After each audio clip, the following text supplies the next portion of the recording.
Well, welcome everyone on this blustery winter day. Um, did everybody get a chance to take a look at the agenda? Mhm. So we'll quickly take a look at that.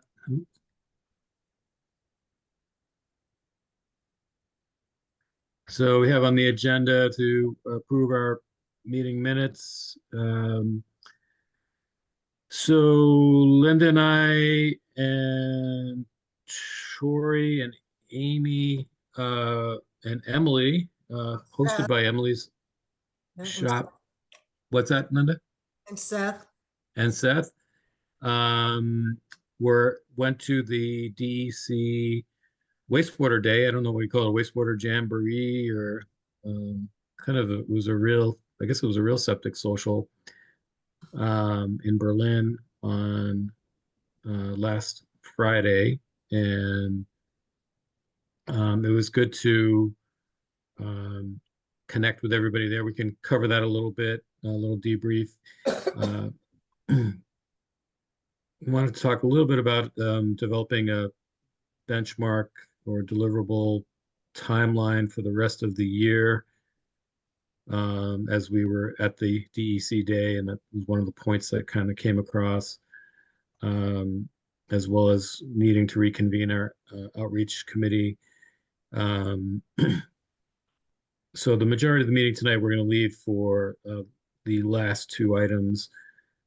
Peter reviewing the 30% design that he sent everybody yesterday, and the septic ordinance, and both of those relative to the submittal to the select board, and also then submitting the 30% design to Emily. And with that said, Tori, could you please pull up the meeting minutes?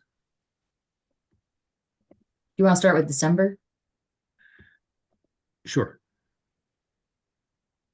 Can I introduce Alex Heisinger real quick? Alex is part of our team. He's very instrumental in this project, and I thought it'd be good for him to meet everyone here. And also, he'll probably, if you guys have any questions about the plans that I can't answer, there's a good chance Alex will know it. So, Welcome, Alex. Alex. Thanks, nice to meet you all.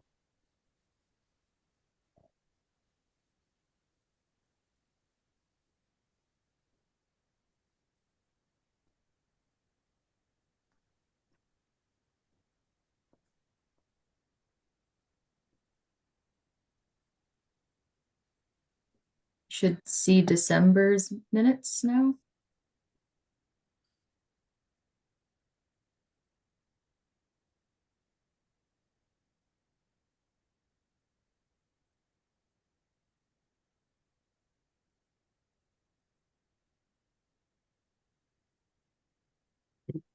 Well, just a little bit slower, Tori.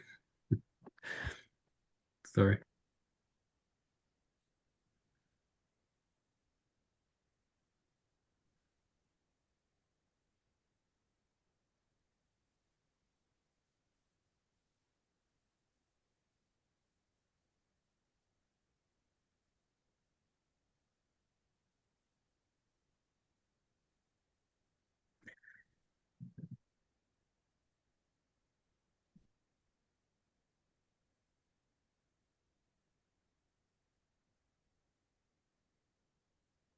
I think we made a final decision on, did we make a form? We did not vote on it, but did we make a final decision on the flat rates for single family homes? I don't think we decided between the two options.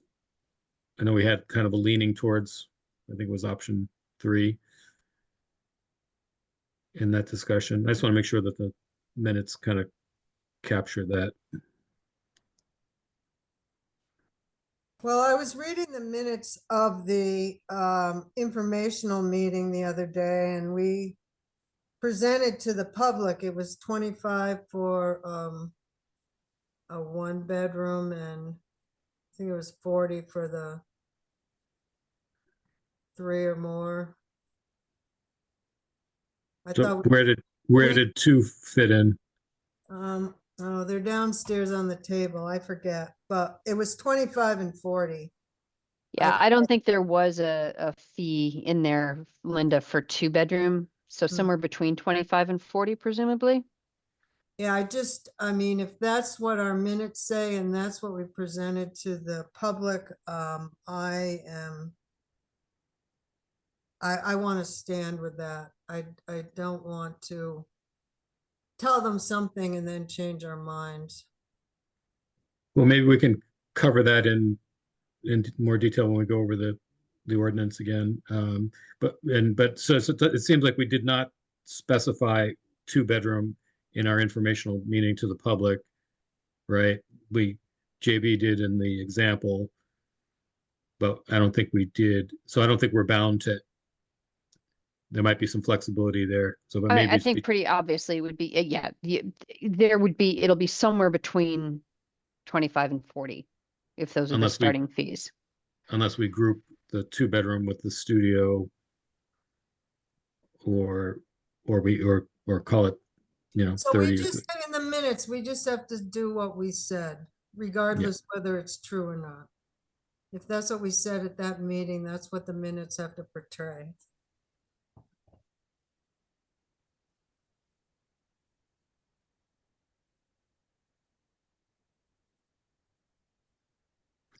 Okay, that looks good to me.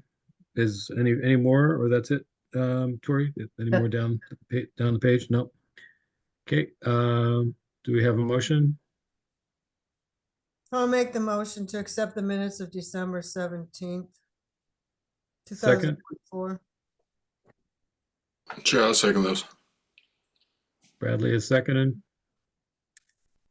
Any additional discussion? All in favor? Aye. Aye. Aye. Alan, are you with us? I saw you were with us.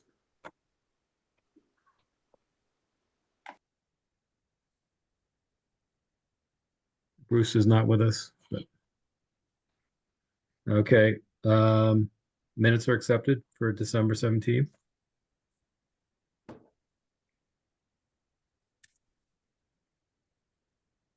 Then I can pull up the minutes from last meeting as well. Second. Okay.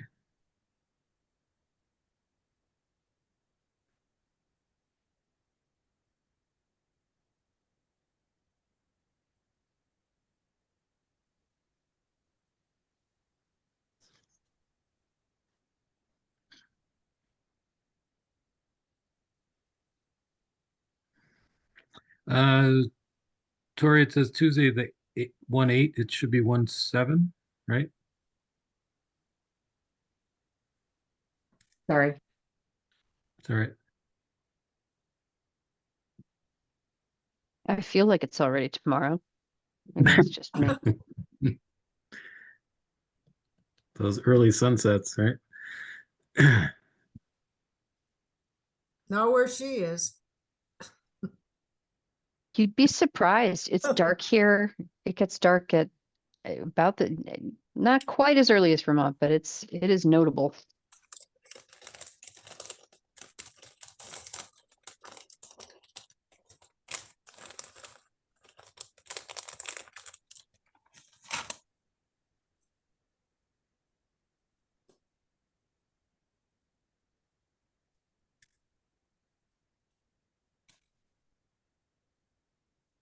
Just made this is more of a question in the review of this document. Tori, if you could just scroll back up a little bit, please.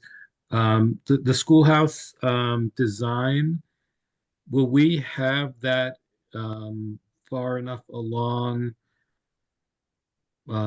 for Peter and Alex to incorporate that into their final design for,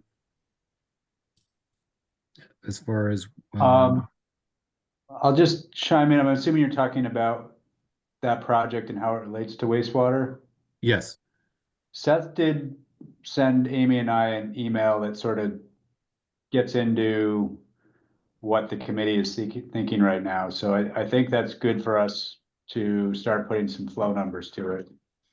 And Linda Okay. also chimed in on kind of the food processing aspect of it. So I'm not sure if that's where you're going with that, Jim, but I think we have a decent basis for now anyway.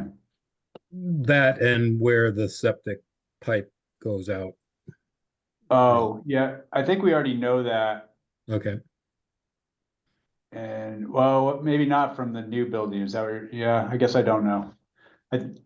You did look at that, didn't you, Alex? Where the, no, you haven't looked at the I've new been in ones. the train station library and the town office, that's it. Yeah, we're talking about And the, then the school, old school, or the schoolhouse piece.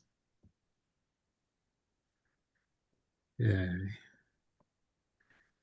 So the committee has a plan, but we are starting public comments to find out what the community would like. So it's not set at this point, but okay, Will there be a vote, Linda? no, No. Okay. this will be, this is a community trust, so we're not asking for any taxpayer money. Okay.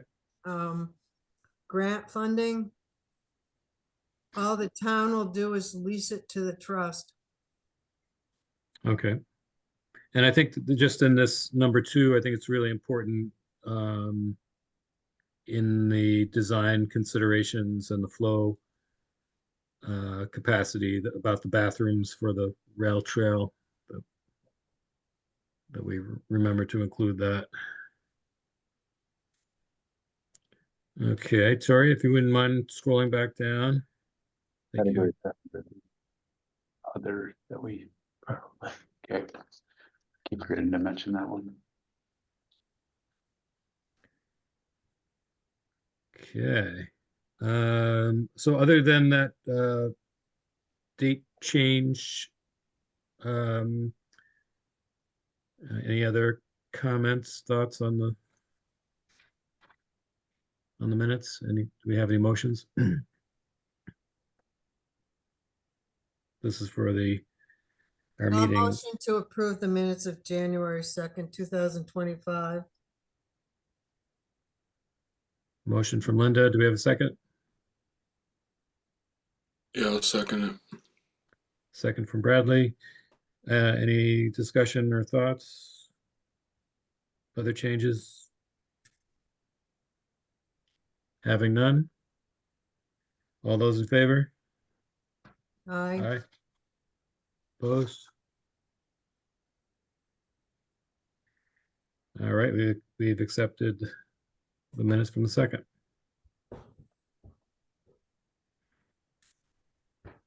Okay. Okay. So Linda, Seth, Tori, Amy's not here. Emily's here. I just wanted to just go over that we had a kind of a productive DEC sponsored day to go meet with towns that are undergoing projects similar to ours, and we had a good opportunity to network with those towns, and they're at different stages than us, but it seems like they all have the same deadline, and Emily might correct me on that, of August of 26. So we're kind of in the same cycle, but slightly different stages. And it was good to see, like, for example, West Burke, who was sitting behind us, they were going to potentially give us a template for some of their easement language with landowners for hooking up. I thought that might be helpful. We met with the engineers or the from the permitting perspective with the indirect discharge program and the timeline that they need to review our permit. And it could be up to 120 days, although they said it probably wouldn't take that long because they're very familiar with our project. And we sat next to Scott Dillon from Historic Preservation for the permitting regarding that. One thing that's kind of struck me was if we back plan from when this deadline is in this August of 25, when the bidding documents have to go out, we have to have all of our easements in place before that time. So that struck me as something that we need to put on the front burner. And we had some discussion about maybe reaching out to those residential units and businesses that are definitely in favor of the project and getting a letter of intention from them. And once we get that easement template in place, of getting those in the works as soon as we can. So starting with the low hanging fruit as far as property owners that are in favor of the project, and then working along the spectrum to those that may be opposed, but going with those first. And so back to that. So we have that August 25 date where the bidding documents have to go out. So we have to back plan from there for the submittal of the permit application and the 90 to 100% design. And that just kind of struck me as like we should maybe have a more formal deliverable benchmark timeline between now and then, and take it out to the end of the year so we can make sure we meet those deadlines. I heard from Amy at that meeting that might be a tough deadline to meet as far as the design, and Peter and Alex can jump in on that. So we have a 30% design, a 60% design, a 90% design, and 100% design. Those are the percentages as I understand them. And when getting some dates, approximate dates on when we would be able to meet those relative to the submittal of the permit, with that bid date in August as our kind of our drop dead date, unless Emily tells us otherwise. I'll pause there for a minute. Did anybody, Peter, I know you weren't there. Amy was at the meeting. Anyone that was at the meeting wanted to share anything else, or Peter, about that timeline and those deliverables? Are they as impossible to meet as Amy indicated, Peter? Or are you feeling more confident? Well, Amy mentioned that this discussion happened, and I guess I will say we're planning to meet on Thursday as a team just to kind of go back over our Gantt chart and talk about strategy moving things forward. So chiming in is a little premature. I guess I wasn't fully aware, maybe it was a surprise to Amy too, that the bid documents need to be ready August 25th. Is that of this year, Emily? Obviously this year. Yeah, so the last day to bid for the ARPA grant is August, the last day of August this year. And that's one of the firmer dates that Yes. needs to happen? Yep. The last day of August being the 31st, Yep. but that's a Sunday, so we're talking the 29th, the Friday. Yeah, that's a pretty firm date right now.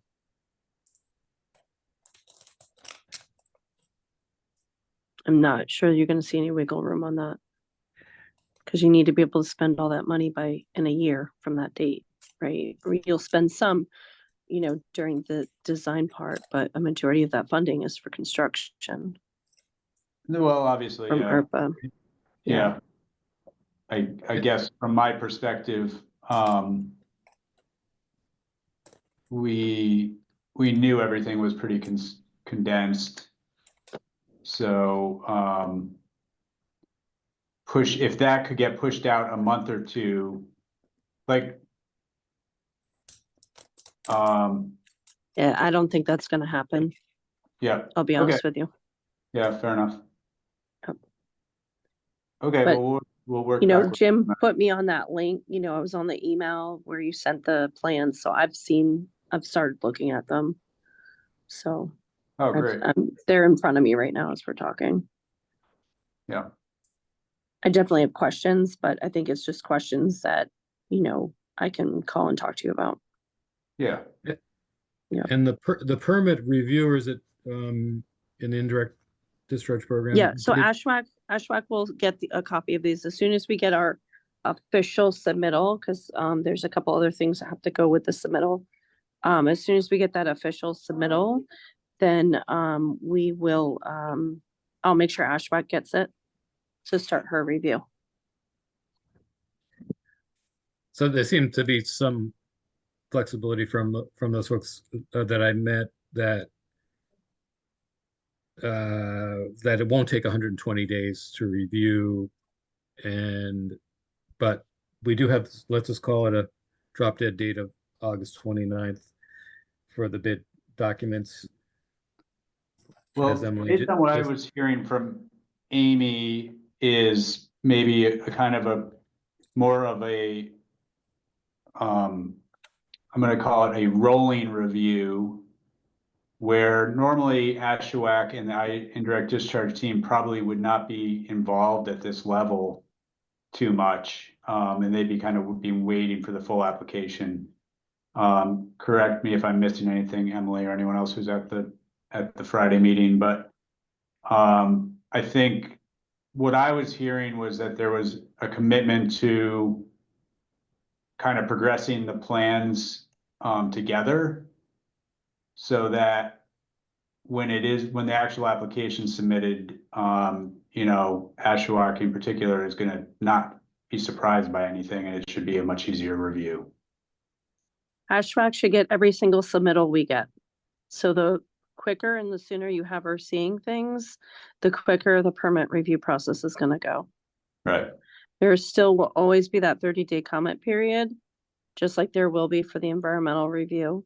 They're two separate things, but essentially, you know, the quicker she sees everything and is on board, the sooner that permit can be issued. And the two things you can't, essentially, to go out to bid, you have to have your permit and you have to have those easements.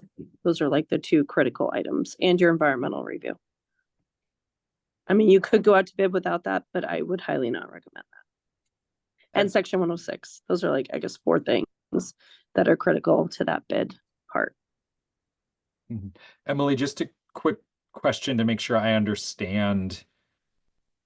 You mean bid documents published project out to bid, not bid documents to DEC for your review? Am I understanding that? Correct.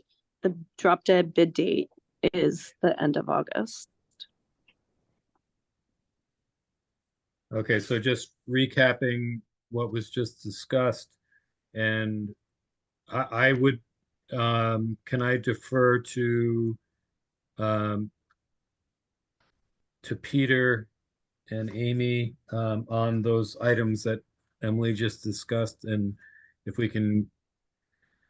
we back plan from August 29 with a 120-day review period, 30-day public comment period, having needing the easements in place, and my understanding was we need a 90% design for the review to begin in earnest anyway. I know we can send them everything that we have before that, 30%, 60%, but the 90% and the 100% obviously having to be done in that review period as well. And then the environmental review in section 106. So those are, in my mind, the bulleted timeline deliverables that we need to establish some dates back planned from August 29. So can I ask Peter and maybe, I don't know if you need any help from Seth and Tori or Amy if we can get some rough dates associated with those to see how those are coming along. I'm a little, Yeah. getting a little nervous. It's January and drop dead date at the end of August, and with that 120 days You should be nervous. before that. Yeah. A lot to do. Yeah, no pressure, Peter and Alex. Yes, Just so I can, absolutely. I'm a visual person, and maybe other folks here are too, that we could just see what has to be done between now and August 29th. Yep. And maybe take a breath after August 29th, but there may be that there'll be some deliverables after that, but I'm really concerned about that from now until August 29th. Yep. So that addresses any other thoughts on the DEC day that folks wanted to share? Emily, did you want to share anything with the group from that day, or? No, we just really appreciate you guys coming all that way, and just really happy to see that you guys are super engaged in your project and, you know, working hard to get to the finish line. We really appreciate that. Thank you for that, Emily. And we did appreciate you hosting that event, and it was very helpful, the networking and having all the providers there that we can ask questions with, and just talk to the other towns to see where they're at and getting some good ideas from each other. All right. Okay, so we have a little timeline homework assignment coming. I did, when we reviewed those meeting minutes, it's not on the agenda, but I did want to do a quick check-in. Has anybody from our meeting last Thursday, where we kind of assigned some reach out to some of our residents and businesses in town, did anybody reach out to the church, the store, any MSI and those other assignments that we talked about? I have a call and an email into Colleen, the new owner of the Nazarene Church property. Have not heard back yet, but I am doing the pokey pokey. Okay, great. Thank you for that. I spoke with Amy about trying to get with the country store leasee. She thought it might be best to try to just stop in. And I think she's gonna be up there next week doing some sampling. So that was our tentative plan, was to approach it that way. Thank you for that, Peter. That sounds like a good approach. I'm not sure if how often they're there at the store physically. You might want to check in to make sure that they will actually be there. I think. Yeah, does anyone have any info on like kind of how it's run or anything? Are the owners out of state, Linda? So the owners live in New Hampshire and they have a number of these little country stores that they run, family members run it. I can reach out to Sally Martin and see if she'll share any contact information. That would be great. Yeah, that sounds like a phone call is going to be the way to go on that one then. Okay, and then we had Bruce and Seth. Is Seth still on? Yep. Yes, that's Seth, did you get a chance to talk to the MSI folks? I did. I spoke to Jim Mahoney at MSI, and he indicated that they would be interested in talking to the town more about future use. They do have some future use plans.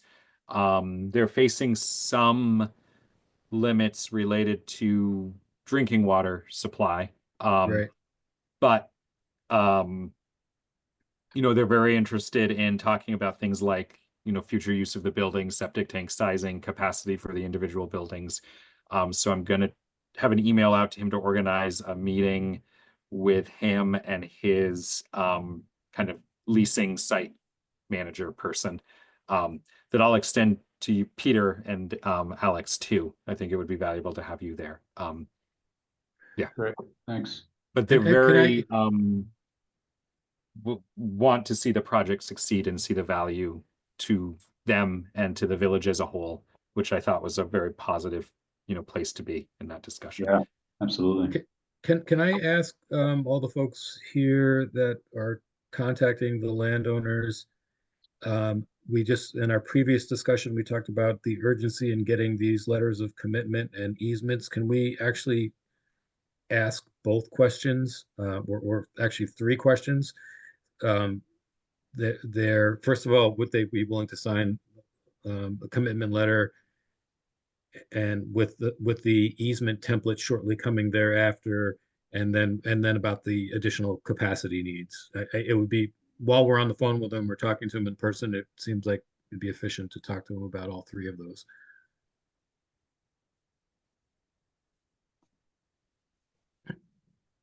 I don't. Do we need to have like a little cheat sheet on the capacity discussion, or how do we? That seems pretty generic at this point, but we have to get pretty specific soon thereafter. We can just ask if they might want some additional capacity. Yeah, could, Like, how do we the, want to the, handle that?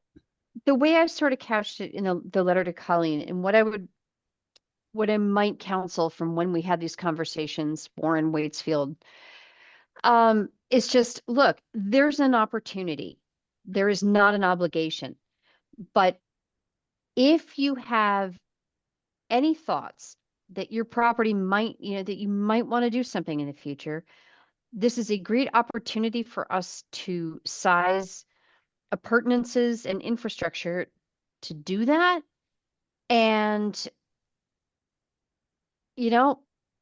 just if it's not a discussion you can entertain at this point, understand that the town is going to move ahead with what you currently have. And that doesn't mean you can't upsize in the future, but if you're somebody like the store or the MSI building, now would be a great time to think about, do we go up?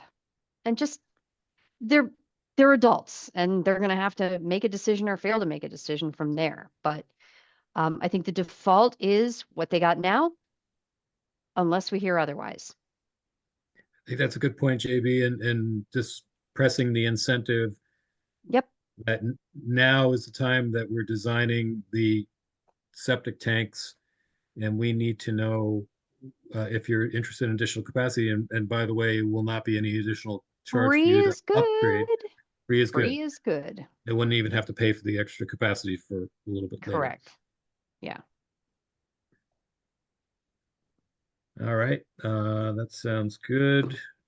Hold on, just one distinction. I thought I heard you say, Jim, that they wouldn't have to pay for the extra capacity. No, not right I now. Guess I just want to tease that out. You're not suggesting that they wouldn't pay right off for whatever they're signing up for. Well, they pay for what they sign up for. Yeah. I mean, if they want to reserve it. Yes. Yeah. If they want to reserve the capacity. If it's like, I don't even know what I would do. And I don't really want to, I don't have anything I want to reserve it for. Then no, they don't have to pay. But if they want to hold that capacity,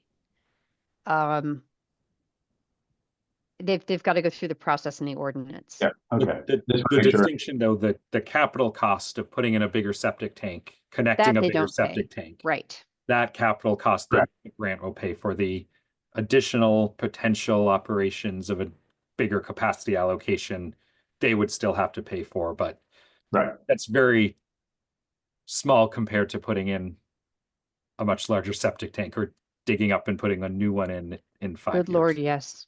Agreed. We're a year and a half out from actual having people pay anything, right? Okay, yeah, good point, Jim. That That's, too. I was trying to figure out what you were saying, but that's what you meant. Okay, got it. Thanks. Okay.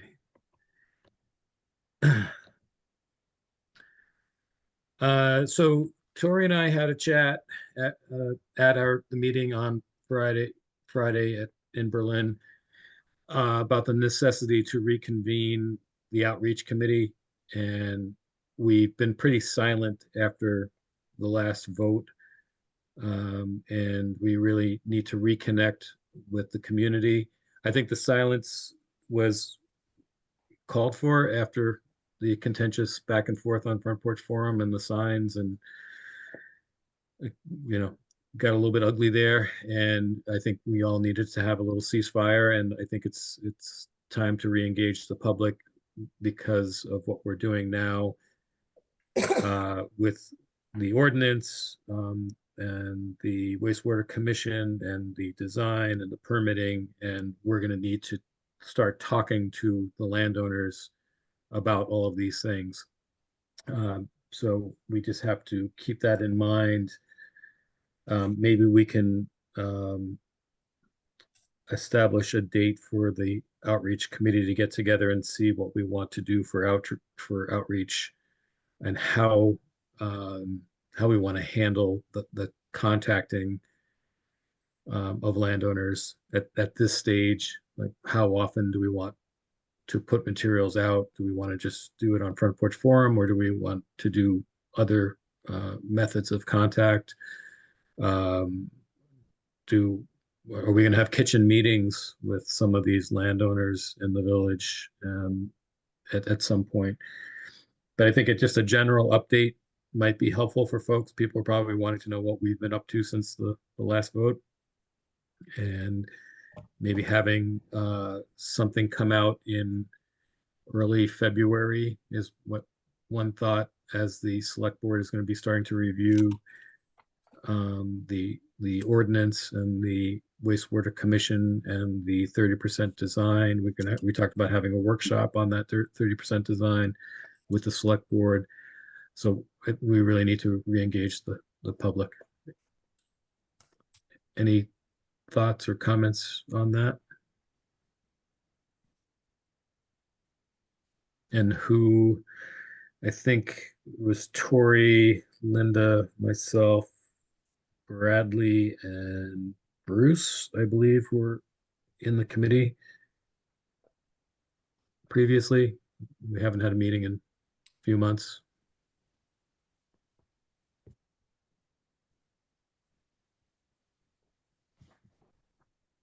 Sound like a good plan? Mhm. Maybe we can Yes.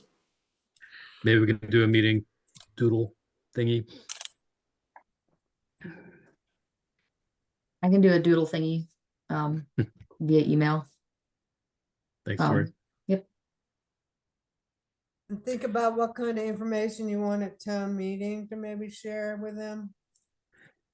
Okay. Yes, that was the other thing.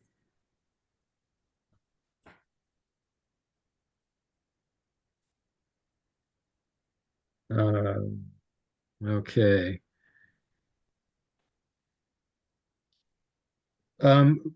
Peter, I wanted to jump over to your discussion with Alex on the 30% design. Before we jump into the weeds on that, should we talk about what we were discussing as the select board workshop first? Yes, On the well, on the we're talking about the ordinance, right, for that? weren't we gonna do both at the workshop? Or we I- decided to just let the select board review the design on its own?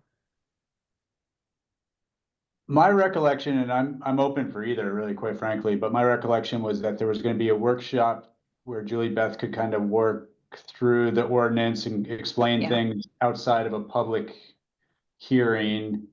And then at I think we were talking the February 6th or 7th select board meeting, formally presenting both the 30% design and the ordinance that they had already seen and reviewed. And of course, they'd have the plans ahead of time so they could kind of formulate any questions for us. But I mean, we can see how tonight goes. presenting the 30% plans to you folks, but I don't personally feel like we need a ton of time. It's, making a lot of details and fine tuning things around the general concept that we've already been presenting for several years, so. Okay, so Peter, Right. what I hear you saying is what you think the focus of the workshop should be on the ordinance and not necessarily the 30% Yeah. design. Yeah, Okay. There's just so much stuff in the ordinance that needs discussing and understanding, and yeah. And An well, agreement. Linda and Alan, do you think the select board would be okay with just getting a copy of the 30% design? And they they they may want you at that meeting on the 8th, Peter. Yeah. yeah, that's kind of why I figured I'd be there. Or I the could fifth, sorry, the 5th. quick run through of the plans if folks want and answer questions. Okay. So I'll make a note that Peter would be available on the 5th. Okay, so maybe we'll jump back over to just keep going with Peter and Alex, and then JB will continue that workshop discussion when we switch over to Yep. you. Sounds good. All right, so on to the plans then. Is that where we are, Jim? We are. All right. Floor is yours. I'm going to share my screen. Hopefully that works, even though we. All right. There it goes. I brought my mouse. I just gotta try to.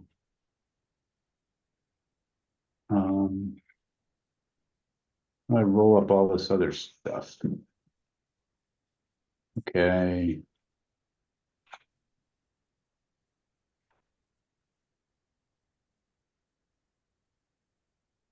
Not sure why there's a black screen at the bottom is the only thing I have an issue with. Are there people seeing that gray box, those gray boxes? See it on the top. How No, about, I'm seeing it on the top. can you see where my little hand cursor Oh, I'm is? seeing it. Yeah, I'm seeing it down there too, I guess. Yeah. That's odd. I wonder if I get rid of this. Oh, yeah. Fix that one. That didn't help much. Well, everyone has a copy of this, so I suppose I can still give the run through, even though it's going to look a little funny on your end. And if it becomes problematic, maybe, well, the other option would be if Alex. They're slowly disappearing though, so I think it might just. Yeah, Oh. just the bottom part went away. Oh, Yeah. so what I just did was minimized it, which seemed to help. Huh. I don't know why. It must just be a function of what it's viewing as my screen. But either way, I'll roll with it and see what happens. For the 30% design, we've kind of tried to frame out what the plan set's going to look like. As everyone knows, we've done the majority of the surveying of the project area. We still have some additional areas that we have to work through based primarily on kind of the westernmost edge of Route 15, where we didn't have a whole lot of landowner participation. So once we kind of work through those issues, we'll get the survey crew back out there and finish up that last piece. As we work from 30%, to 60 to 90 to 100, we're also going to be out sort of filling in the holes of either survey data or other data that would be helpful in informing our design. So our cover sheet kind of lays out the various plans that we have now. In addition, the final plan set will have, probably another 4 or 5 sheets of specific wastewater detail type stuff that will help the contractor build the project. For the most part, this where we are now is kind of a site plan layout. We do have kind of an overarching general notes page. This will certainly get refined over time, but kind of talks about big picture stuff, submittals and erosion controls, and we'll be adding to this also, but just general information to help guide the contractor in construction. On sheet 3, we sort of lay out our existing conditions plans, which is, the next 5 sheets after this, where we kind of lay out the project before we do anything. So as you pan through these, I'll point out on this overview sheet of sheet 3, these various boxes show you the sheets to come in the next 5 pages. So, it kind of covers, maybe it's actually 6 pages because we got the school site. So, you can kind of pan through and you can see a blow up of what each of the properties look like currently. On this sheet, we put all of our ledge probe borings that we conducted, the locations of those. We tried to identify things like contamination on some of the properties, like the store/gas station. MSI was a previous state DEC hazardous waste site that has a SMAC, a site management activities. SMAC. Sorry, I can't remember the acronym exactly, but it's essentially that the site is no longer an active site, but that doesn't necessarily mean that all of the contamination is completely removed or gone from the site. So it's something that we want to be aware of moving forward with construction. And the parking lot across from MSI too. Yeah, yep.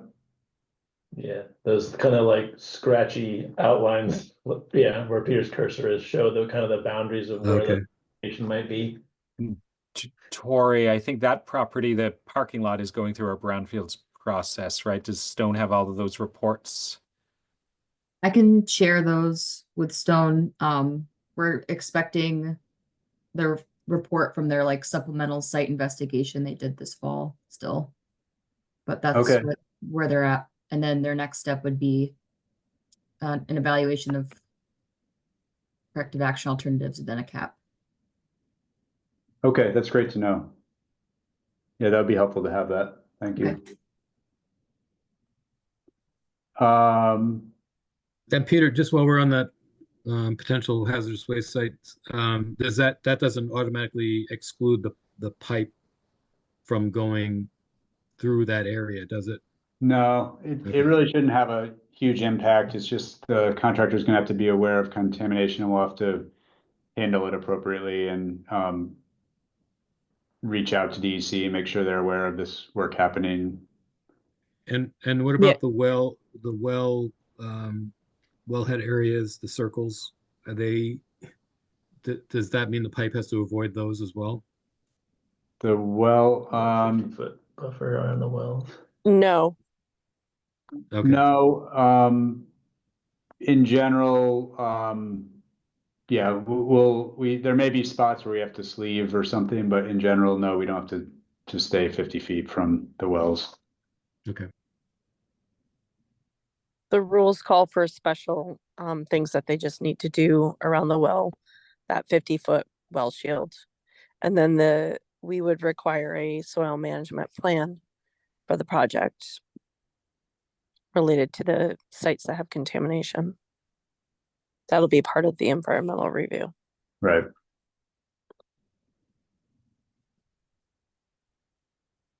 So on to School Street and sort of the eastern side of Route 15. Following along School Street up towards the Newtown Forest and then up to the school. Do we have Ryan's property on Flatiron included here, Peter?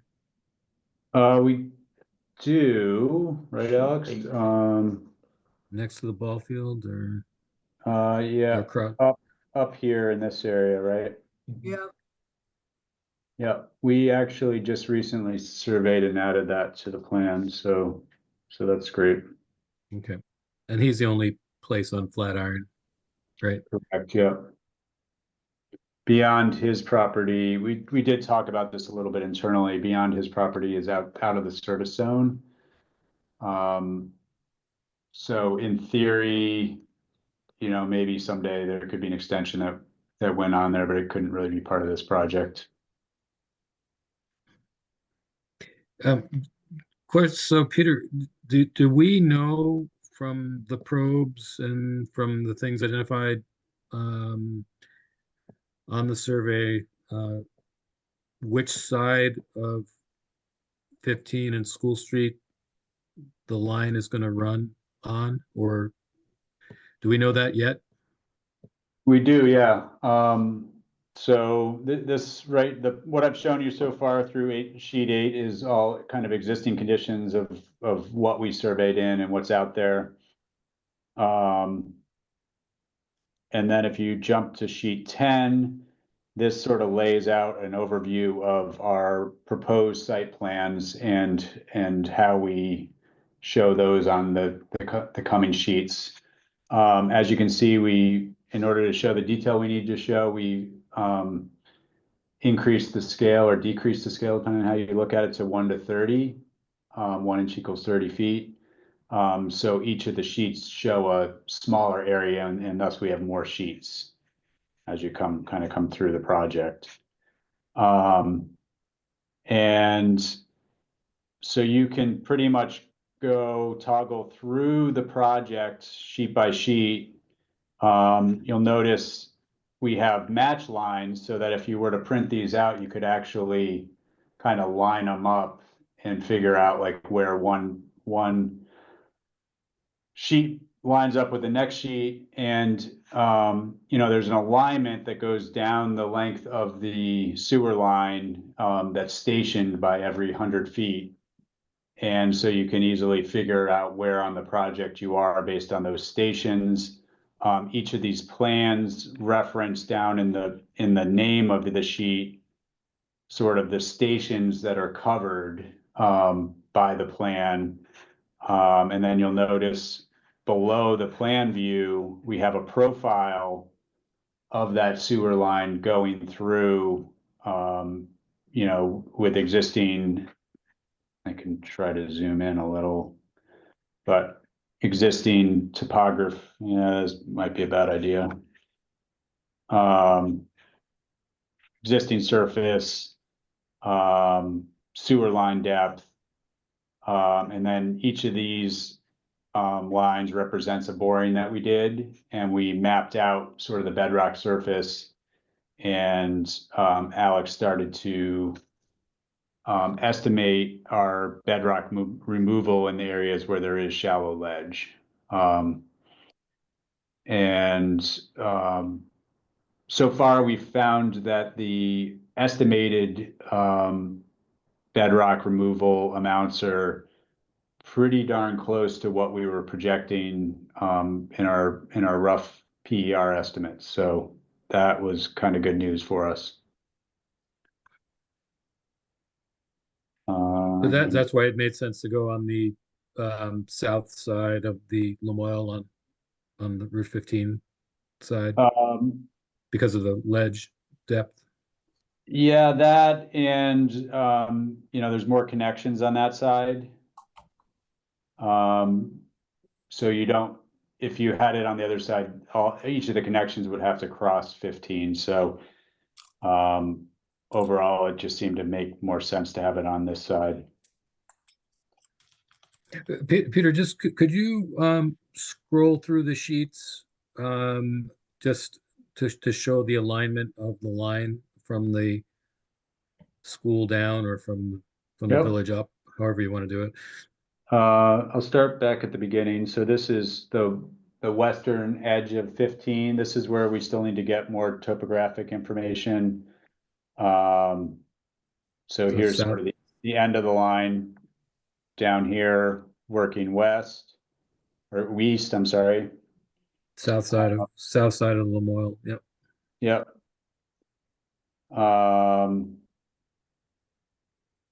Keep going to, here's the store and the gas station. And then just beyond that, and then the next one should show the crossing. So is that going, does the pipe go on the bridge on the Wolcott Pond Brook crossing? Or how does where does the line go there? We decided to, on that particular one, put it on the bridge, yes. Okay. We've kind of been going back and forth a little bit, and it's possible between now and 60% we flip on that because of the bedrock depths were a little bit surprising in that area. But just based on the bridge, we were feeling like it's probably going to be an easier install on the bridge. Was that bridge recently redone? I Something don't. Done to it, but I don't know what was done. I know there was work on it. Maybe it was just the deck. I don't know if it was just the deck or the whole bridge It could a have few been, years ago. yeah. I was down there taking pictures of it, and you can see newer sections of like poured concrete or like seals on the edges, but it didn't look like the whole thing. Okay.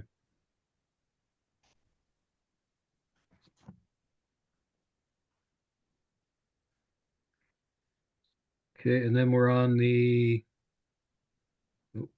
So this is showing the junction of Bridge. Route 15 with School Street and the new bridge.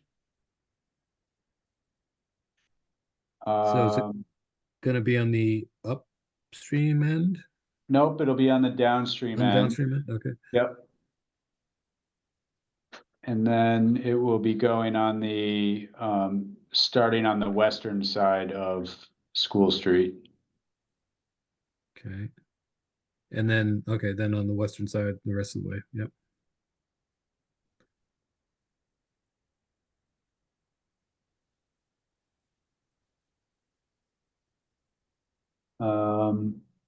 This is an area you can see we have a little bit of bedrock issue to deal with, but in general, we avoided it. Peter, on that sheet by the fire station town office, I'm thinking where the road was washed out, extended somewhat into the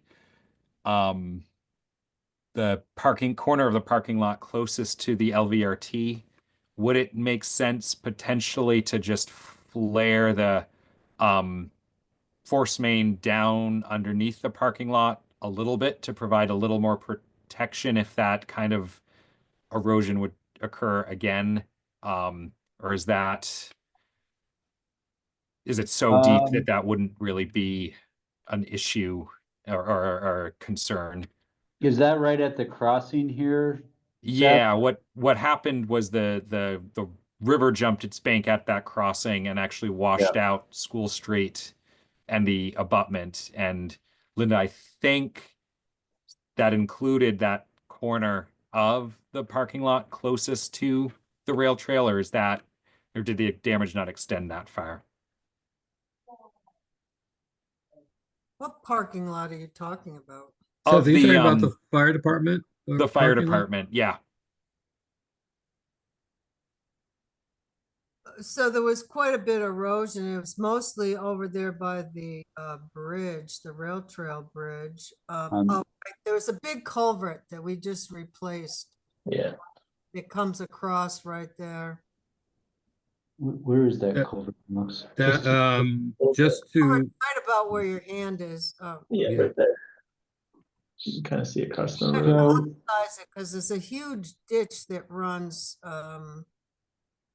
kind of along the rail trail a bit, and the water comes down and goes across there. So Seth, to answer your question, it's a great comment that could inform our design a little bit. You can see on the profile as we crossed that new culvert, Alex and I made a choice to bring the force main back up. Our plan is to directionally bore underneath that culvert so that we don't have to dig it up. Okay. And we decided to bring the force main back up and have an air release valve up here. But one of our alternatives that we were considering, and we could certainly consider going back to, was keeping the force main deeper and just tying in out here farther. At more seems- of a consistent depth, which would put it deeper in the ground and make it less susceptible to erosion. So we could take a closer look at that and maybe circle back with you, Seth, and see if that makes sense based on what you saw. Yeah, good call, Seth. I think that might be a good idea, Peter. Yeah, or at least to look at it. Yeah, I think we have some pictures from the walk of that area or I have or- a bunch of pictures of it.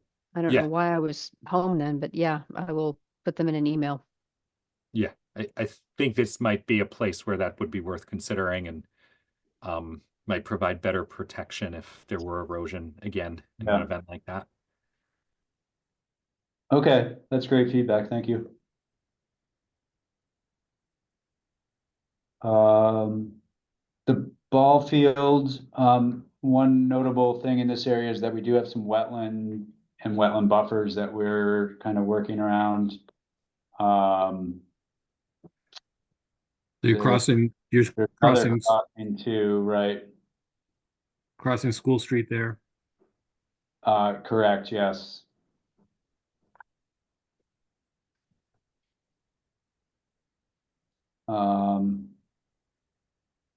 Then you get to the other bridge crossing. This bridge, for the time being, we're sticking with directional boring under this one as well, largely because of the condition of the bridge. It doesn't really look like it's in great shape, and it looks challenging to try to get through the wing walls and attach to the bridge. Was that the one with the concrete deck? There really wasn't a great way to attach the side of that one.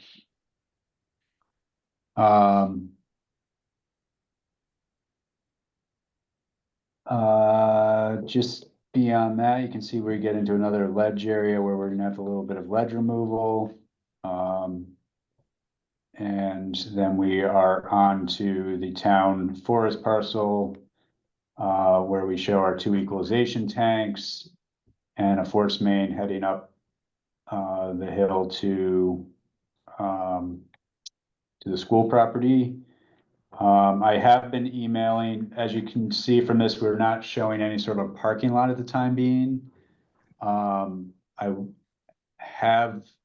just emailed Brooks from Sinuosity to try to connect again about those plans, and maybe Linda has something to share on the parking lot or trails for the summer. So Peter, that pump station, that how far off the road is that going to be roughly? I can't see the scale. The scale's 1 to 30, so I'd say it's about 100 feet or so. Okay. We'll have to bring power back there, obviously. It seemed like, especially if there's gonna be a parking lot back there, it seemed like kind of the logical, obvious place to stick it where it could be accessed with that. Will there be a parking lot there for Yes. the forest? Yes. Okay.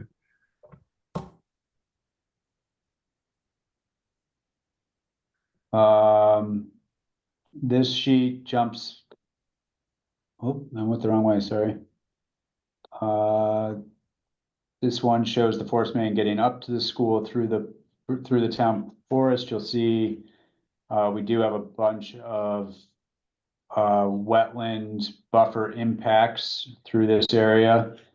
Those have been discussed with the state, and since we're following the existing logging road, they seemed amenable to those impacts and agreed that those made sense. Then you can see the area. This is the sort of treatment shed, I'll call it, and final dosing pump station, which is also shown on the overall disposal field sheet over in the corner, kind of off of the parking lot, kind of tucked out of the way, so it's not too noticeable. And then this is our updated 6 zones for drip dispersal with associated manifolds and force mains, all of them being fed from sort of the down gradient side, except for this one zone up closer to the school. Where's the school's well, Peter? The school's well, that's a good point. We should make sure that's shown on here, and certainly some of our other plans will show more of that protection area. But the school's well is right over in this area. Yeah. It's hard to fit it all on the gallon fills. And how far do we need to be from there? It's not a set distance. That's part of what we're working with Jeff Hoffer on to sort of demonstrate a 2-year time of travel and evaluate groundwater flow coming away from the disposal area. So in general, we're far enough away, but we're gonna also, that's gonna be part of the study that we'll be looking at that. And the school's backup septic system or area? That's part of it's shown over here, I believe, and this is the force main that comes over there. I will note that part of that may need to get relocated because this location is based on the design plans that we have, the original design plans. But we did get some information from the facilities folks that the force main actually comes farther out this way and then hooks in. So we're kind of anticipating probably needing to relocate part of that as part of this project, which shouldn't be too huge of a deal. Can we go through the backup septic septic area for the school? Are we allowed to do that? As it looks like we're going right through there. Not sure on your question. Oh, is that the backup that we're showing? Is that, it seems like where you indicated the Can't read backup my version with that. Yeah, there's septic is right where we're going to be going with the force main, right? That's showing a force main that's already there. So we're not going to change anything that deep. Oh, okay. that's the existing leach field. That's the existing. That's the existing. Okay. The replacement area is further west. That's their force main. Correct. I will reiterate what I think we mentioned last meeting. Now that we have this plan in front of us, this is really turning out to be a pretty good scenario compared to what we had to project in the PER, in that originally, there are pretty good available soils out in the wooded area. And originally we thought we'd at least have to designate some of those as either replacement zones or, we weren't really sure how it was gonna, or if we needed more capacity, maybe needing it, but with the higher loading rates that we were able to use based on soils and the amended indirect discharge policy on drip dispersal, we're able to really utilize this area and get our 30,000 gallons per day without pretreatment. So pretty great all in all. There probably will be a little bit of regrading in this area, but not in a way that would be noticeable to anyone using it, and if anything, could improve it to be just, you know, flatter area than it already is, which is pretty darn flat. I will note this is the new play structure that used to be the baseball diamond, which was also a great change for the project, in that we were going to be able to work with the baseball diamond, but it wasn't really ideal because you don't actually have turf on the whole area. So you can't remember exactly what Oakson and Perkwright wanted to do with that, but it was going to be a little more complicated. And then on top of that, if you remember the discussions with the school district, they already had plans for this play structure, and we kind of thought the play structure was gonna be in the middle of all of this, and we're like, okay, well, we'll just work around it, which we could have done. But it kind of worked out great that this is where they decided to put it off to the side.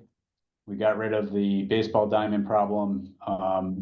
And all in all, that I think kind of helped contribute to being able to fit in the capacity we wanted in this area. So kind of a win-win. Obviously, one of our next steps will be to continue the outreach and discussions with the school, make sure we're on track to satisfying and alleviating their concerns.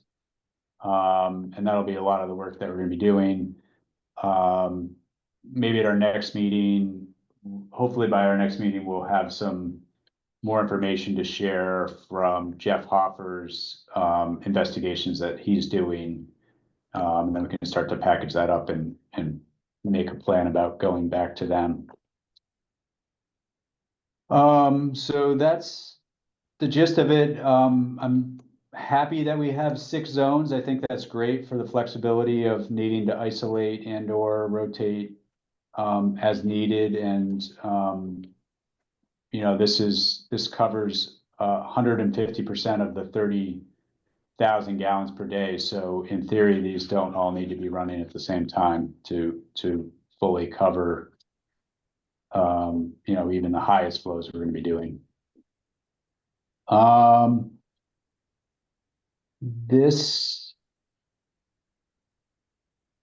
guess these are kind of if you go back to the original overview, these are the 2 like kind of stragglers that don't fit in line. So you have the eastern edge of Route 15 on this sheet, and then the Flatiron Road connection on this sheet. And that kind of rounds out our 24 sheets that we have so far. Can you go back to the eastern end? So Yeah. we crossed the road there. This one here. Yep. Okay. And then do we cross back over the road again? Do we cross the road twice there? No, this is the end of the line. Oh, that's the end of the line. Okay. Yep. And then right beyond this is where the bridge crossing is onto School Street. I'm just looking at the clock. It's 6:15. Anybody have questions for Alex and Peter? This looks great. Thank you. Thoughts, comments, questions?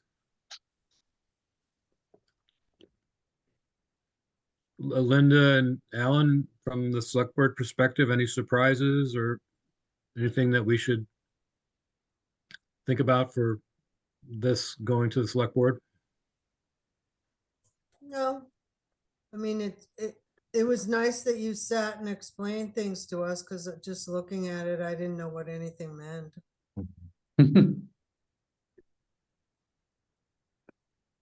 I would imagine and it's easy for us, Alex and I, who look at plans every single day, to forget that. Everyone else doesn't do that every day too. So we're happy to do that as much as needed, and certainly it seems like it'd probably be a good thing for the select board to hear too.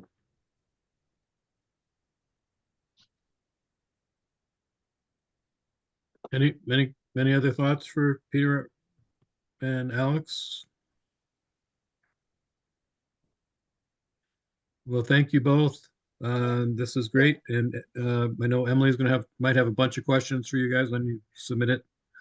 Yeah, I'm sure Emily and Ashwak and lots of other folks will have plenty, and this is obviously sort of a starting point, so we have plenty of time. Well, we don't have plenty of time, but there is a period of time where we will be making changes as we progress these. So if anyone looks at them closer and has any questions or concerns, certainly reach out.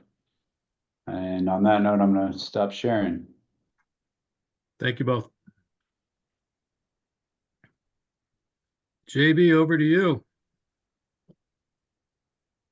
Okay, so when last we spoke, we were working on this beast, the ordinance.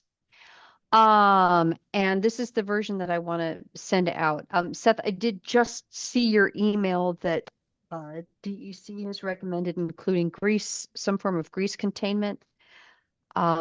In this, we can think about that. Okay. Just want to remind everybody that we have the Board of Wastewater Commissioners is now so named. We have our 2 different cases where people can opt out of connection. Now, earlier today, Peter and Alex and I had a quick meeting, and we are working on the table to figure out how many users of which types we expect to connect to the system. Stone Environmental is also looking carefully at who and how many we think actually can opt out if the select board adopts what you see here. There are probably 2 properties that would meet this test. Maybe a third, right, Alex? Mm-hmm. Okay. There will need to be some thought and contingency for what happens for the properties where they're not legally able to opt out of connection based on this, but they'd rather sue the town than actually connect when this system is constructed. It's a contingency that it's good. We should assume, just because we're paranoid doesn't mean they're not out to get us. We should assume that that will happen. And in cases like that, there's both some statute and also case law about what you do if, for example, a city imposes a special district or extends a sewer line and people just won't sign the easements, don't want anyone on their property, and we can't get there, but they meet this test. And I'd like to suggest that we get the town attorney involved and think about if we have that kind of situation where somebody does not meet the criteria and by law should connect, but won't sign the easement, fights, wants to take us to court. Is there something that can be recorded in the land records with that property stating that the property is out of compliance with the wastewater ordinance and by law should be connected? So that if there is a title search or a transfer of the property, that can be compelled to happen. Because I really don't think the town is going to want to spend a lot of time and money chasing down 5 or 6 connections if those people absolutely will not connect to the system. With the zoning bylaws, we write a notice of violation that gets. Exactly. Yep. And under the Bianchi case, you've got, clear title to a property involves compliance. So you've got that. That's exactly what I was thinking, Linda. Is it something similar to a notice of violation of the zoning that goes in the land records? So that, if all else fails, when the property is transferred, there will be a compulsion to Or if connect. someone wants to Refinance. refinance. Yeah.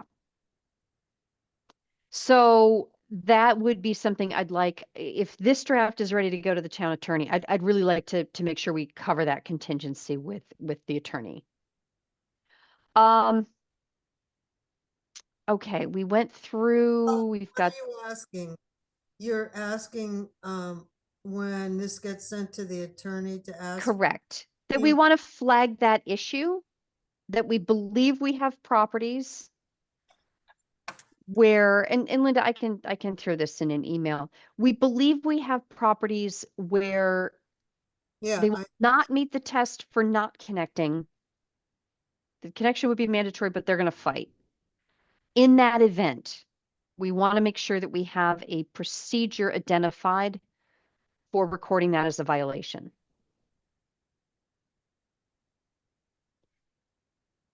Okay.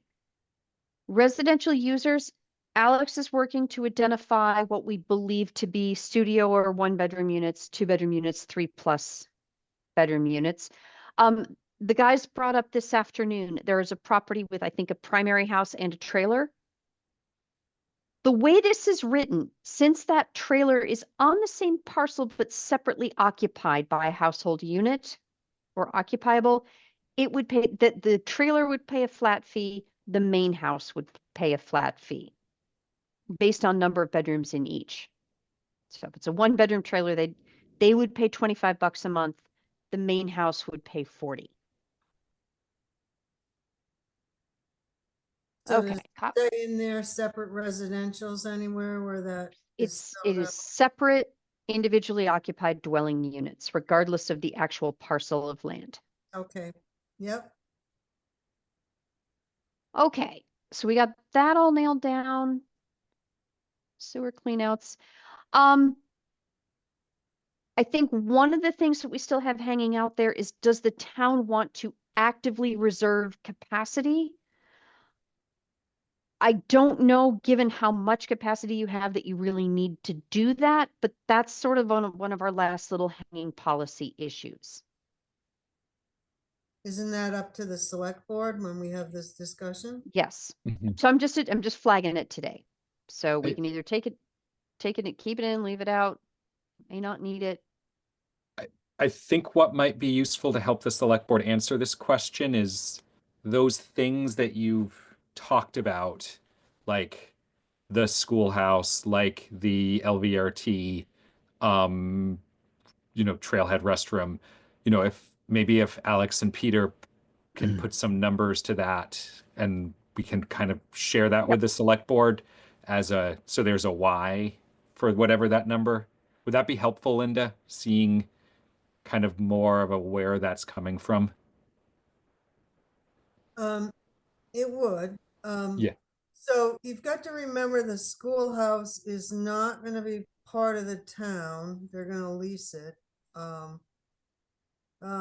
Yeah, we need to have that conversation about the schoolhouse with the select. board, too. And I think Seth, as well as the conversation, our previous conversation this evening about reaching out to a half dozen or so of the key landowners to see Yeah. if they want additional capacity. It seems like we should have those numbers as well, to at least estimated, if they want to increase capacity, in addition to the schoolhouse, and where does that leave us with our 30,000 gallons per day?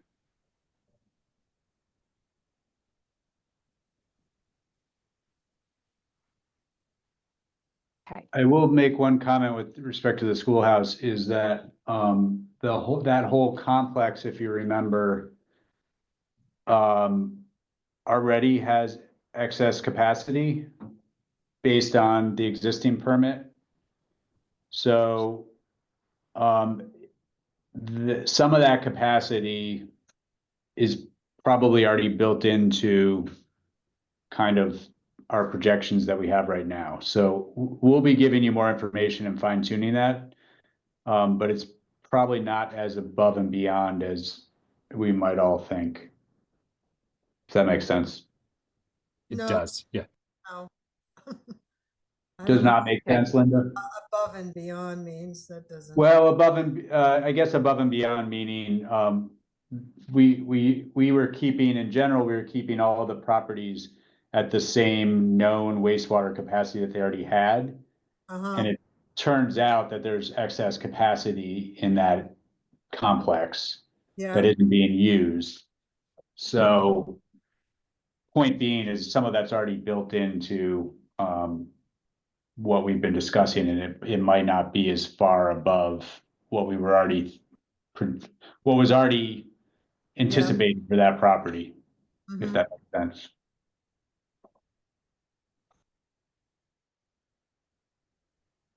Okay. What happens if it's down the line, we move the fire station and town garage out of the village center?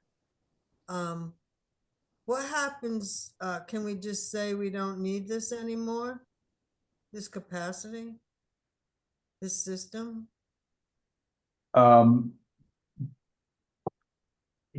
connection, you mean? Yeah, I guess that's up to the town, really, yeah. If, I don't know if that property could get repurposed for something else, and maybe something else would want that wastewater capacity, but I would not imagine those being huge water users anyway, so I don't think it'd be a huge impact to the system. No, really. They can't be much. It goes only 125 gallons per day for that whole that whole Yeah. building. That Sounds sounds about good. right. Yeah. and even though the fire department does laundry there? Hmm. Did you know Um, they have a washer? They wash all And the. what, and washes their trucks pretty regularly. that's good stuff to know that we should probably dig into a little more. I doubt that that was included in the calculations. Is probably more about number of people using the facility. Yeah. But certainly if any of that stuff's going down the drain, we should know about it and try to account for it.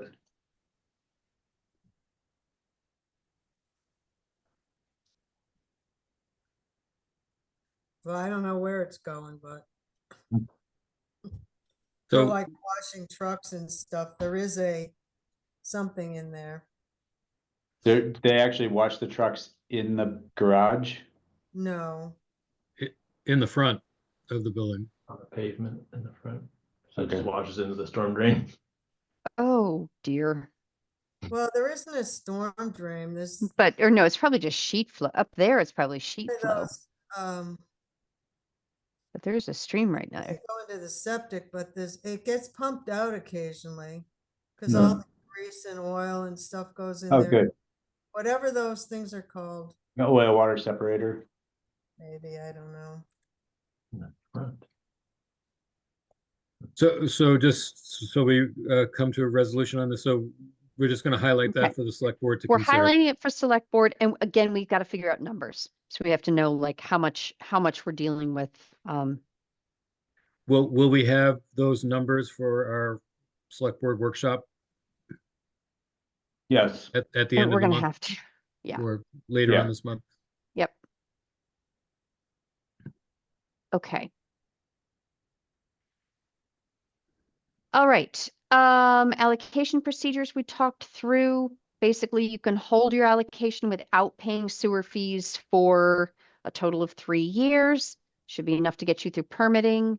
After that, if you want final, if you know, this is mine, nobody can take it away from me ever, you got to be paying your sewer fees for it. Does it say when they have to start paying, or that's? Yes. Okay. Final approval and capacity allocation. And extension, allowance for financial hardship. I get rid of that. That's what we came up with. Yeah, it says when they start paying is up here during integration findings required.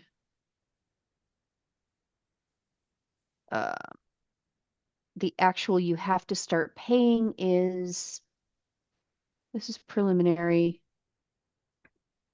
Final approval and capacity allocation. I guess it's under sewer use fees.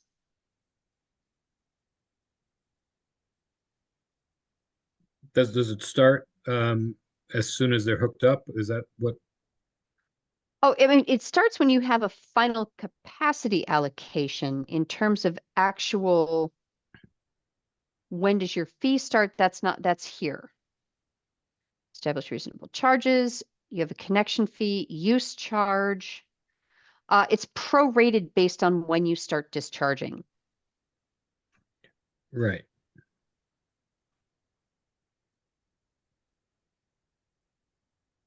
Calculation, periodic adjustment, dedicated fund, applicability.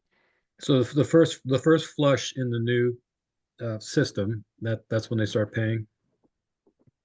Okay. Can I get to it, Jim? I just want to make sure I'm showing you the right thing.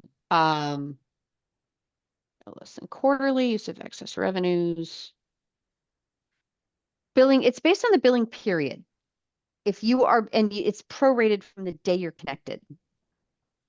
Okay. Day you're connected. That's Mhm. the answer I'm looking. So if this is finished in August of 26, that's when people are going to be asking us, when do they have to start paying for this? When you are a connected user of the system, when you start, it's right here. Roughly late summer of next year. Mhm.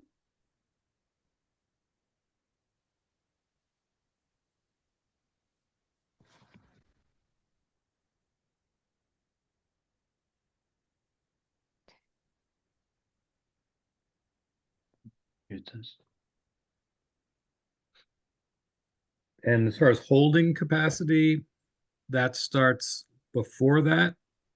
If you have a final allocation, you have to start paying user fees. That's that whole section 10. And there's sewer connection fee. Here's your final. The board shall impose a charge per individually occupied unit per gallon per the final approval and capacity allocation.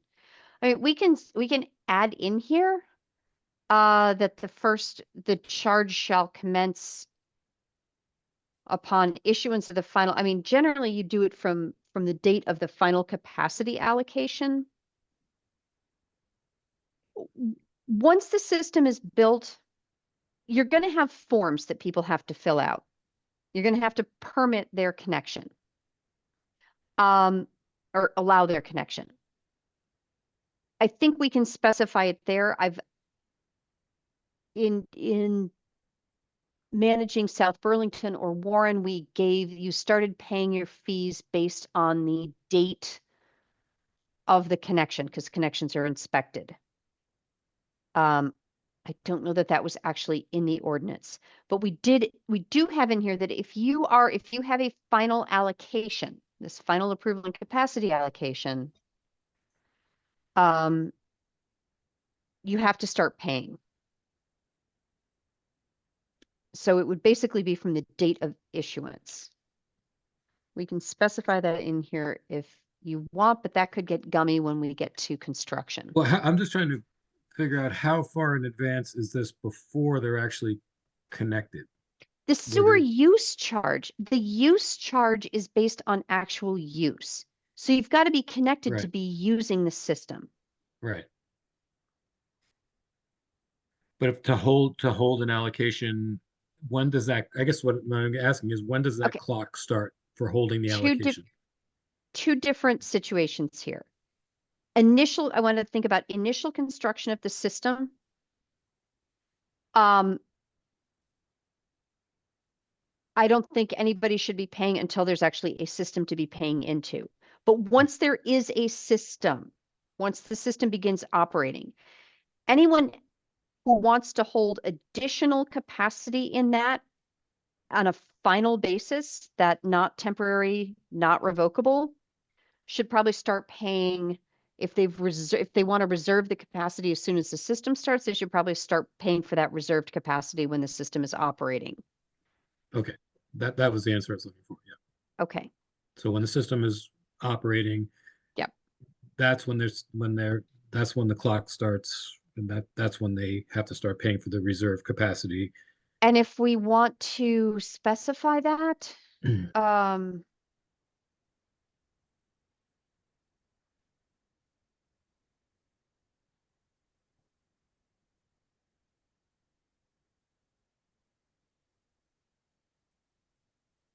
At time of connection or something? No, you don't want to say, we Okay. could have physical connection Right. before there's actual operation. At some point, and we've talked about this before, we're going to have to set sort of an operating date of the system, the date when the switches are turned on and people are physically discharging. I would start your sewer use charges on that date.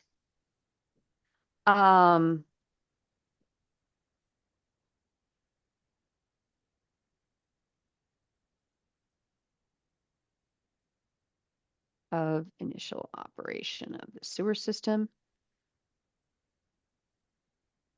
Roughly summer of 26. We're not going to put the date in the You're ordinance. right. Just You when can tell people summer of 26. yeah, when Okay. people ask us.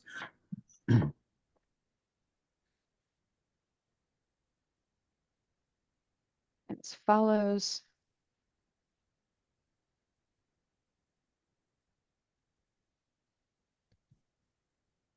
Initial construction.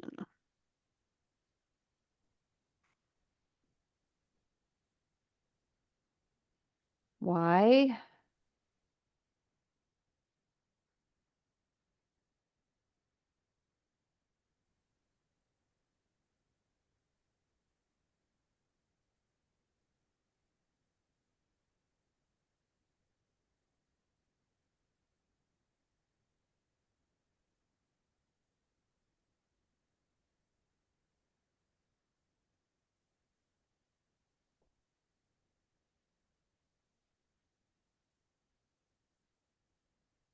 Initial construction system.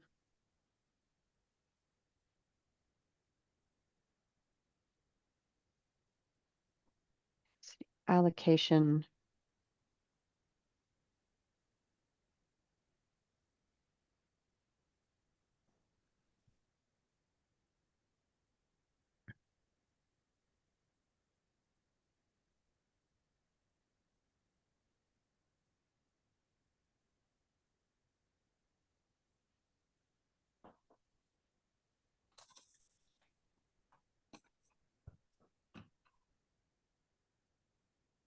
Okay, this is belt and suspenders, but we're going to throw this out here.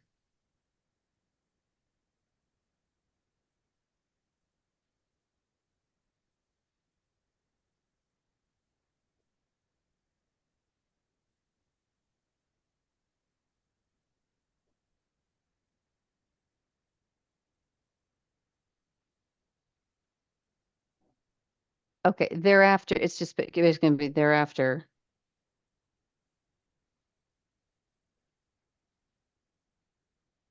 Okay.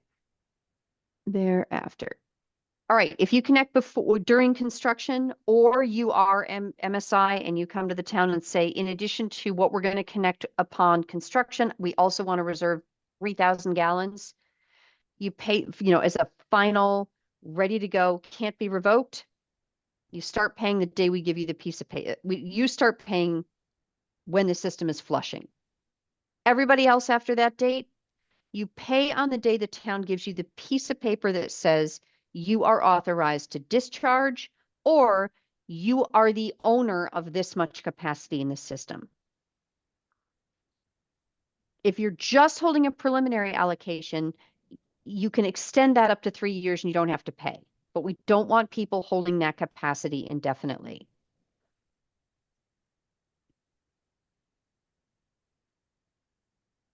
So this officially tells everybody you only start, your bill starts the day we start the system running, and then it's prorated.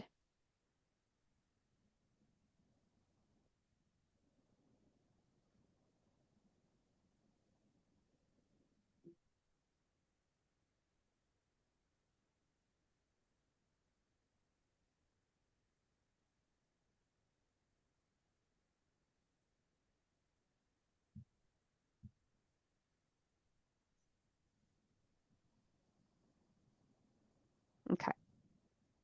We good to move on from that? I'm good. Anybody have any questions? No, Okay. But that should reassure everybody of exactly when the bills are going to start and not before. Okay. Okay, we're still working on numbers and the table of how do we figure out the denominator, how do we figure out the charge for everybody who's not getting a flat rate bill. We're still working on that. That's why that's green. Um,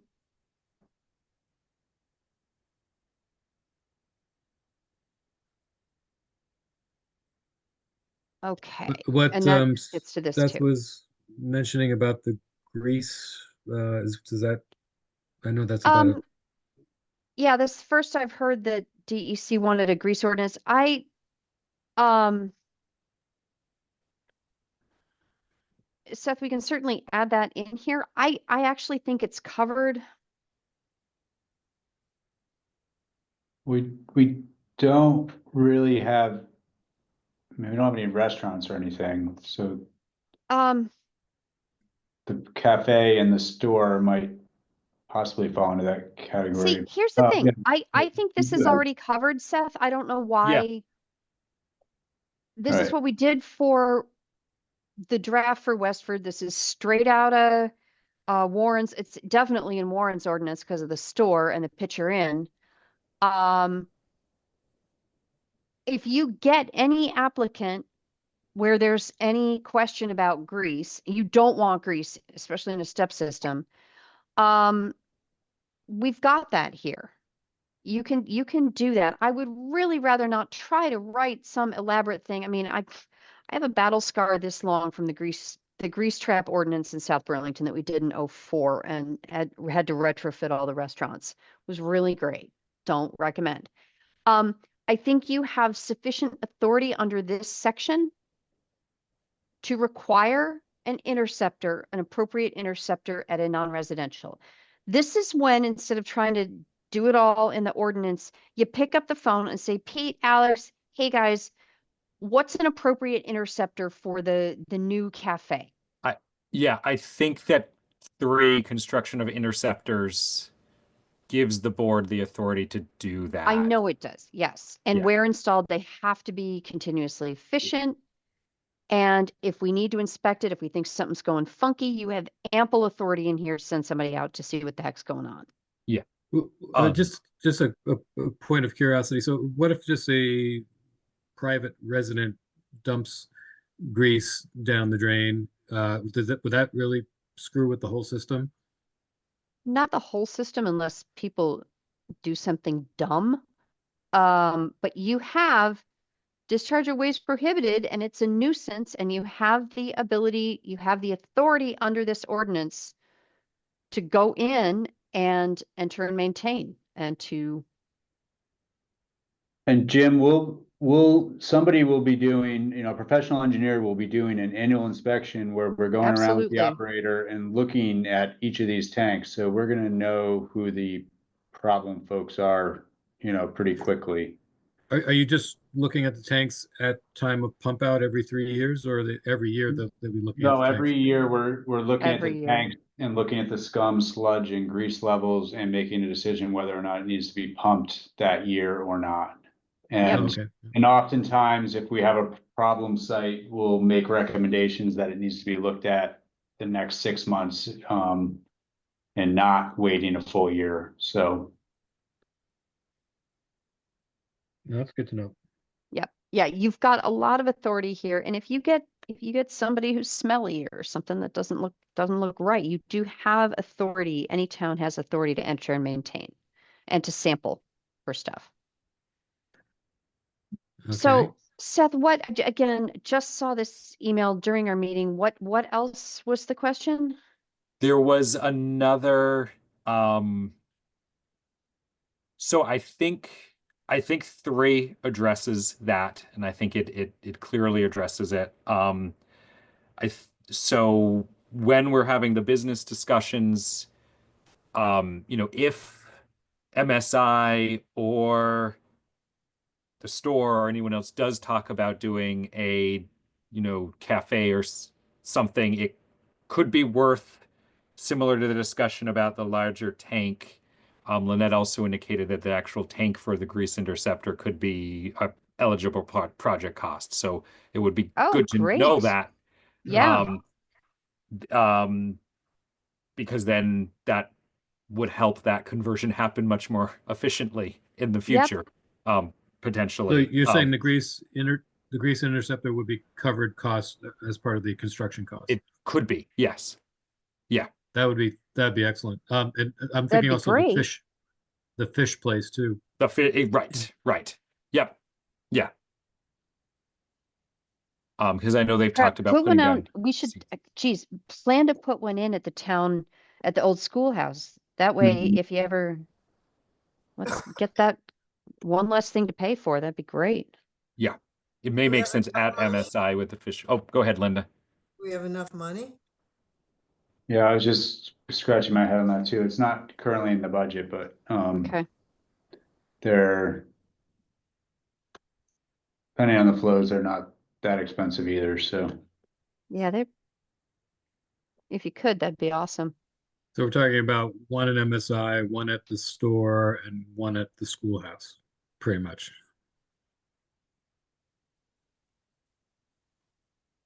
And Yeah, then oh, sorry, go ahead, Linda. I said yes. I agree. The second item Lynette brought up was, there's been discussion about having redundancy for clogging at nursing homes and senior housing. And since that's been a discussion, she wanted to just bring that up to the attention of the committee. Okay. Can I just suggest that that is not something we should try to bite off in this ordinance that's going to take a lot of explaining just to get an ordinance Yes. in place? I think that perhaps that is an item you have, as I'm looking over it, you have the item about unique generators that I think would allow that discussion to happen under this ordinance, if such a use were proposed. I think the language earlier would let that happen. I'm sure I think you can identify appropriate controls, waste restrictions, pre-treatment, flow equalization. Look. Okay, interceptors may be required. You can Okay. impose what you need to get the wastewater to meet this. It seems like we have that covered. Yeah. Yeah, I'd really like to not create that problem. We wonder why this is so hard. Okay. Just JB, I'm just looking at the clock here. Yeah. Yeah, I just want to Okay. leave some time So to discuss the workshop too. the green is again the denominator that we talked about a great deal. Discharge of certain wastes and violation and penalties. And then this is going to be the schedule of fees that eventually the Board of Wastewater Commissioners has to figure out. And Linda, to your important point, this should be at 40 per month. Well, this is what the minutes said. I went and got it. Yep. It says $25 a month, 2 bedrooms or fewer. $40 a month, 3 bedrooms or more. Non-residential municipal commercial user fees would be based on gallons allocated / year. It looks like $9.50 a gallon a year in parentheses. Well, that was an estimate. Yeah. So, but that's what the ordinance says. Well, Linda, I want to push back a little bit, and we did have the disclaimer at the informational sessions, the workshops, the handouts, that this is what we are shooting for. It wasn't etched in stone. I don't know if we need that extra monthly, if we decided to make the 2 bedroom a little bit more than 25 but less than 40. I don't know if that'll make a difference in the end, but I think we propose it as that's what we're shooting for, and at that point, but we didn't guarantee anything. No, I'd like to go on the wastewater website and see what it says. But they were all estimates that I don't know. Does another $5 or $10 a month for the, I don't even know how many 2 bedrooms there are in the We village, don't but know yet. We don't know yet. And I have to have, again, I can't, I sound like a broken record. I gotta have a table where we figure out roughly how many people we have to figure out what the numbers look like. right. So So if we're you working just on said these fees are up to the wastewater commissioners, why are we even dealing with it now then? I mean, they are up to the Board of Wastewater Commissioners.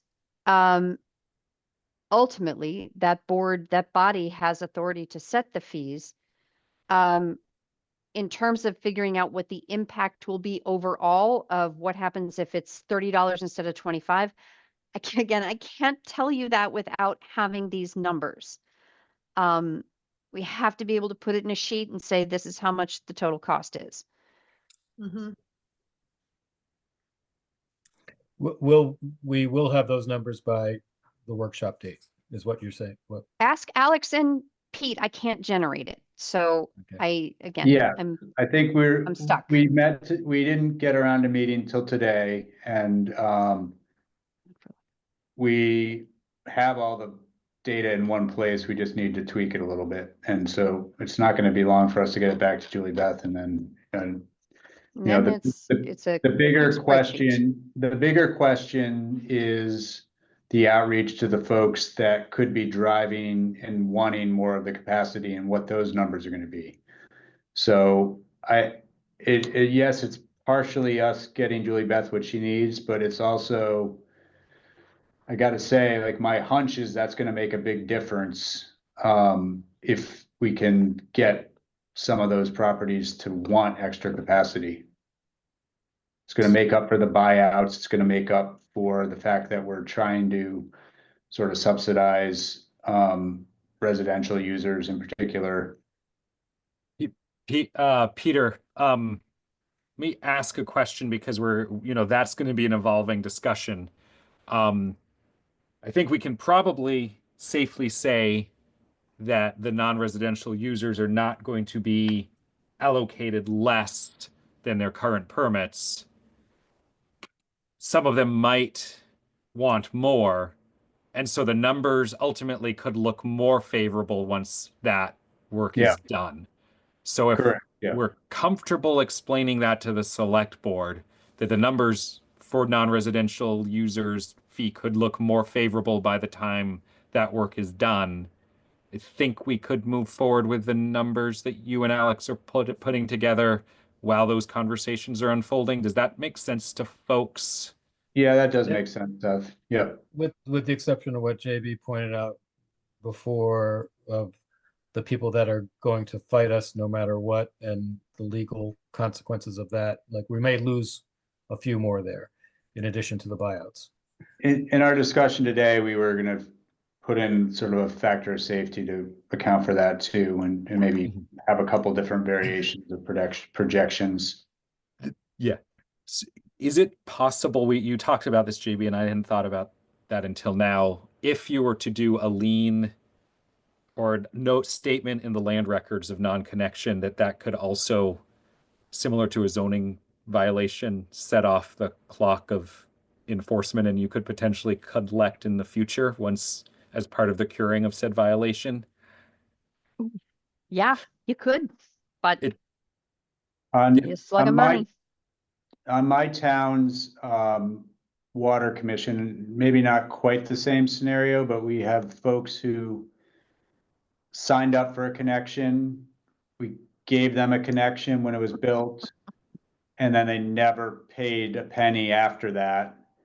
And yes, they're just racking up a tab that's on their liened property that hopefully someday our commission gets for the system, but we're not really counting on that money, but it's hanging out there. Right. Unreal.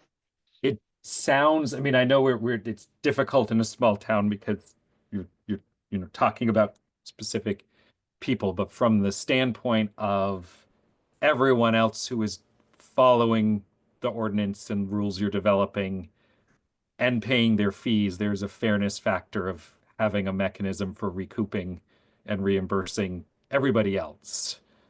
Yeah, Uh, it's, JB, so this page that we're looking at, schedule sewer use charges and fees, is this the appendix for the ordinance, or this is the Yes. commission, sewer this is an commission? appendix.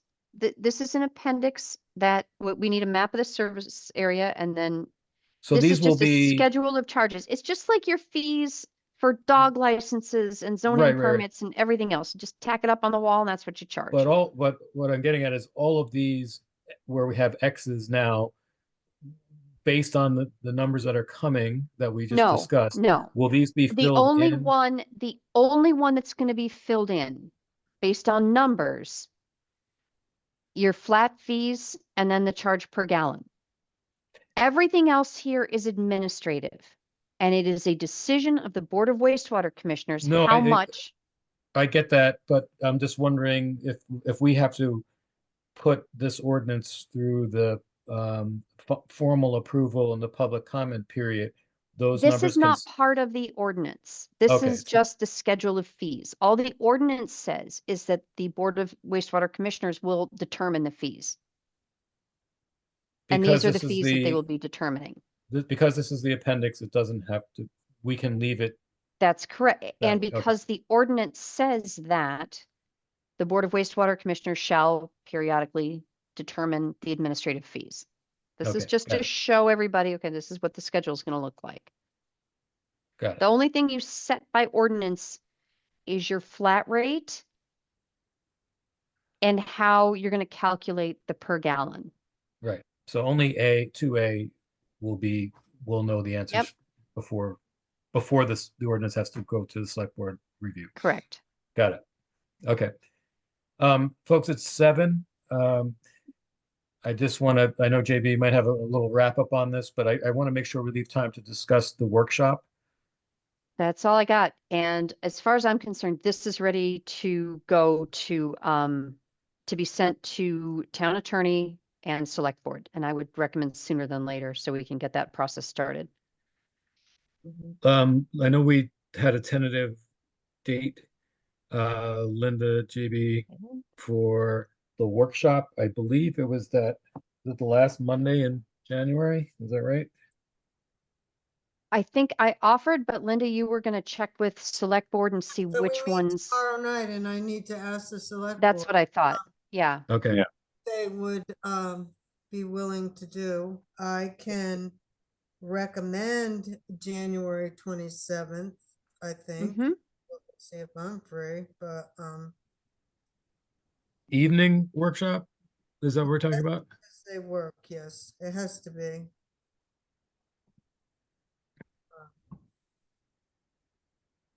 So a Well, tentative, 3 of us don't work, but 2 of us do. um, tentative Monday, January 27th evening. What time do you, like 5 o'clock, Linda? No, Alan, when could you be there? Alan? I could probably do like 5, probably. Okay. I don't see any reason why the others couldn't be there at 5, but I will put that out tomorrow. So was the idea, Linda, that to have the workshop, so we're gonna send this and the 30% design to the select board. They're gonna review that, and we're gonna have the workshop where they can do a Q&A. JB can do a presentation. And then are we actually hoping for a decision on the select board's next meeting on the 5th, Linda? What do you see happening after the workshop? It depends on how the select board takes this, if they want a lot of work done to it and so forth. That's one story. If they're satisfied with it and they're ready to hold a public hearing, I think it has to be warned. It does. It does. So I You've have got to to do, Go and look at the warrant, how the dates. There's a whole thing set up in statute that you have to follow. Okay, so you would basically be, you could put it on as an first reading on as an agenda item. Yeah. For the 5th with your regular agenda, whenever you post that 7 days. Then you would need to make a motion to warn the hearing. I think it's 30 days. So you're looking at your first March meeting. Well, I it's gotta go either back and, 15 or 30, yeah. or is it a 15 or 30? What title's it in? 24? 24. Well, it should say in the beginning of the ordinance, shouldn't it? But the process is, oh, for God's sake, municipal county government, it's amendment of the municipal code map. No.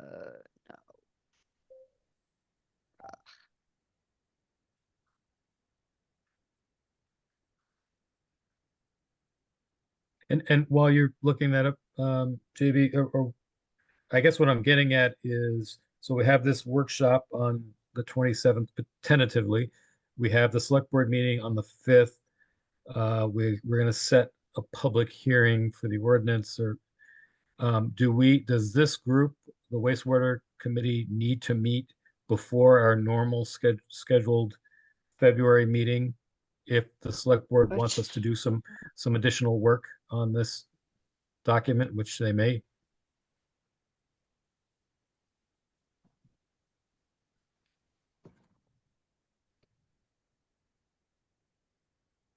Okay, it's it's title 24, chapter 59, Yep, okay. 1972 procedure, 14 day. Okay, yeah, you've got to have a 14-day notice in a Yeah, paper. So it's not 30. But then it takes effect in 60 days. but the And that way, would, yeah, so the way it goes in the paper, you don't, if you meet on a Wednesday, it doesn't go exactly. Friday, it doesn't get printed to the following That's Thursday. where it ends up at, that's That's where it ends up at 30 days Yeah. ish. I can I can Okay. lay out the days. Yep. For you, the process. So Yeah, because it depends Linda, at where do you post? What newspaper do you use? The News and Citizen. Okay.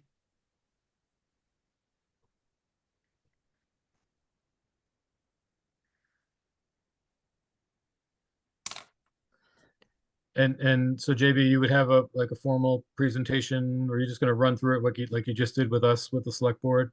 What I want to do with the select board, I'm going to do sort of an annotated version. This is what this means. This is what this means, the key stuff.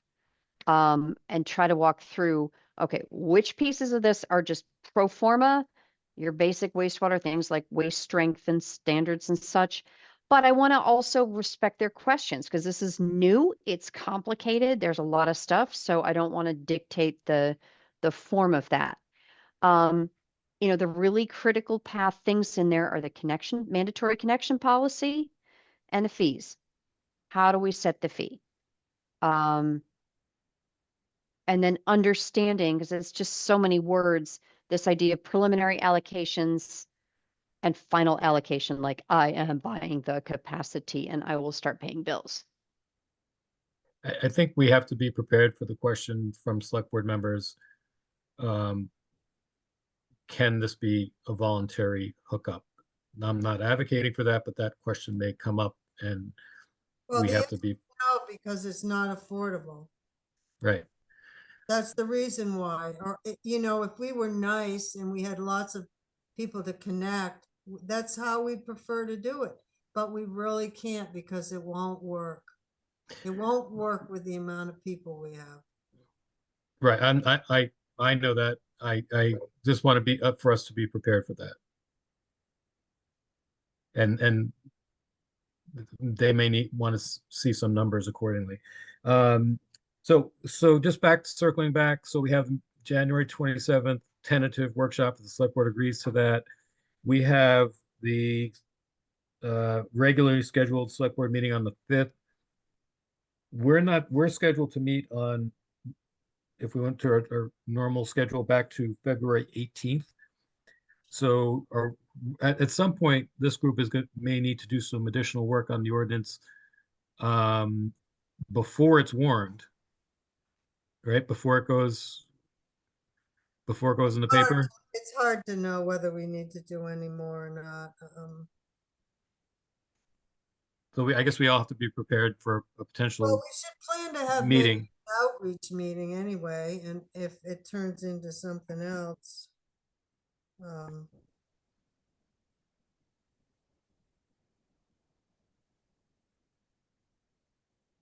So maybe we would have the outreach meeting either that last week in January or that first week in February. Should we meet before or after the meeting on the 5th, Linda?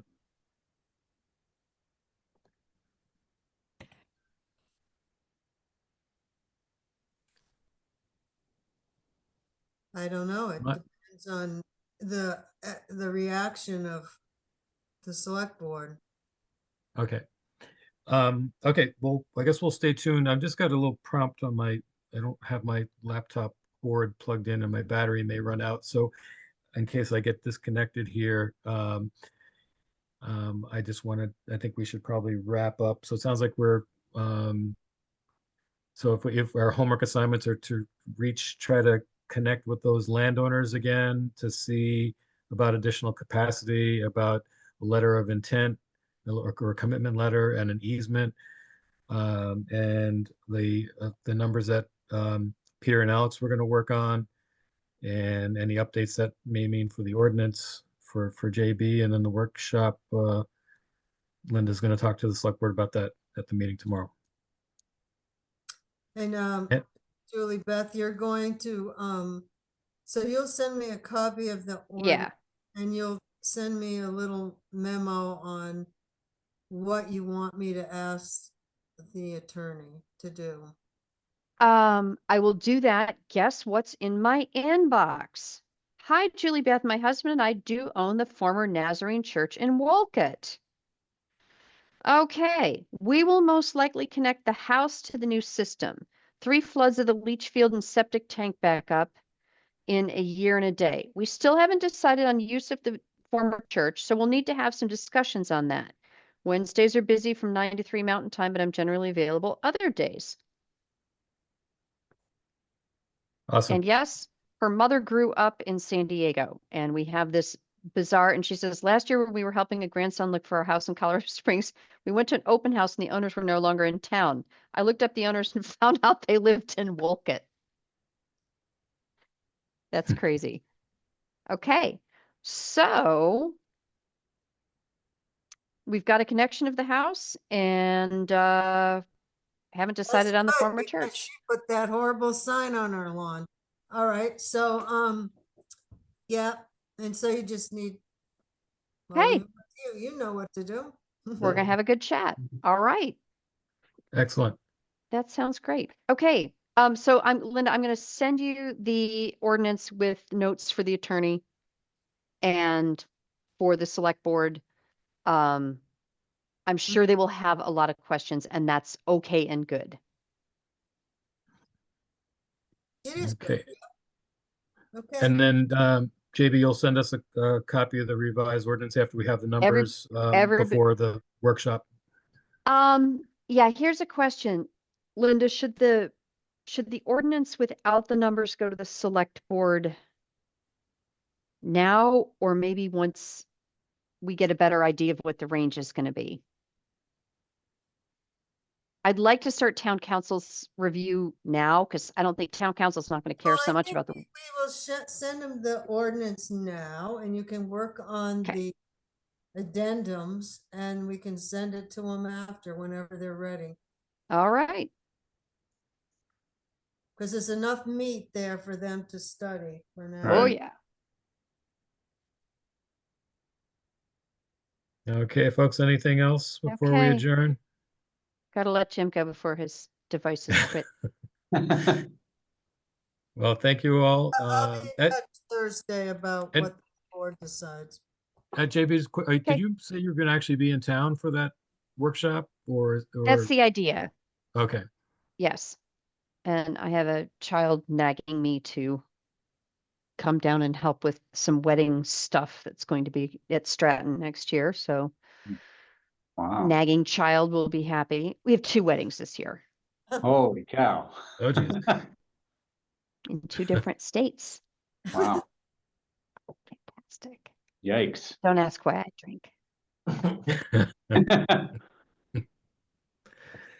All right. Well, thank you, everyone. I think we're adjourned and stay tuned. Bye. Have a good one. My